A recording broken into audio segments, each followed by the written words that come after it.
Alam niyo mga kapatid, pagdating po sa pag-aalaga ng kalusugan nating mga kababaihan, katuwang natin ang MX3. Ako, Doc Bien, alam mo yan, ano? Alam niyo po, bago tayo nagkaroon ng programa with MX3, ay mga a year or 2 years before, before that, ay gumagamit na po ako. MX3 user na po ako for a long time. And yung unang discovery ko dyan ay dahil nga sa aking palpitation.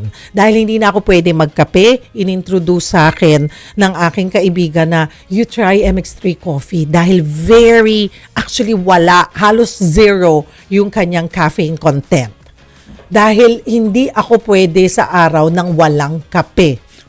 And then I discovered, ito po, I hate taking meds kasi lalo na yung mga supplements dahil 'di ba kalalaki ng kapsula tapos ang dami-dami mong iniinom tapos synthetic pa. So hanggang I research and learned na all natural yung MX3. Hindi isa lang yung kailangan kong i-take. That's correct. Sa isang meal, 'di ba? Parang well, I take it 3 times a day mga kapatid So hindi ka mauumay or maduduwal sa dami ng tinitake. Doon lang nakita ko. So I tried it for several months. I tried it for a year. Sabi ko, sige nga. And doon ko nakita yung energy level ko, nasusustain ko buong araw, nandyan. And bihira po akong magkasakit. Kailangan natin talaga ng katuwang, 'di ba mga kapatid? Dahil alam natin na hindi natin nakukuha sa daily yung food intake natin hindi natin masisiguro na laging healthy or kompleto doon sa daily nutrients na kailangan ng ating katawan. Kaya kailangan natin ng katuwang. 'Di ba? Kailangan natin ng katuwang.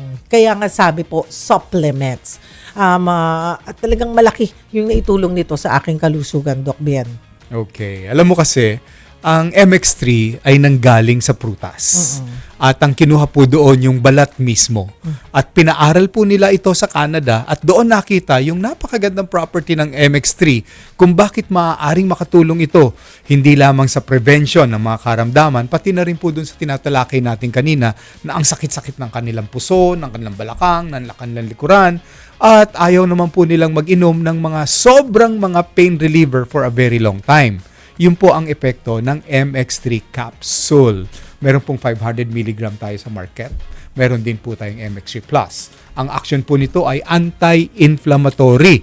It means, sa natural na pamamaraan, tutulungan po niya without side effect or complication, mapababa ang anumang pamamaga sa inyong puson, sa inyong tiyan, or other organ. So, as a doctor, nire-reseta ko po ito. Malaking tulong po ito sa inyo. You can take it ng once or twice per day.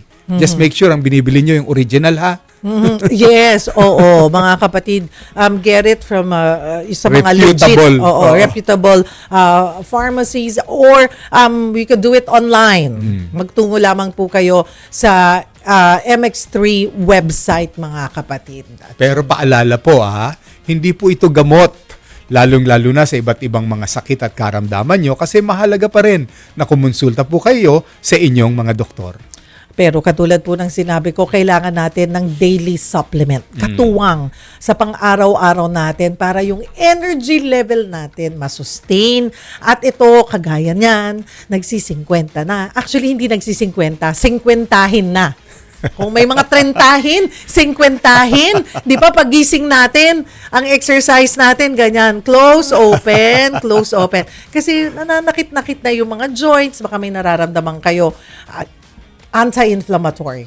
Nakakabawas po yan sa pamamaga ng kung ano-ano sa ating katawan. Di ba? Kailangan feeling young po tayo all the time.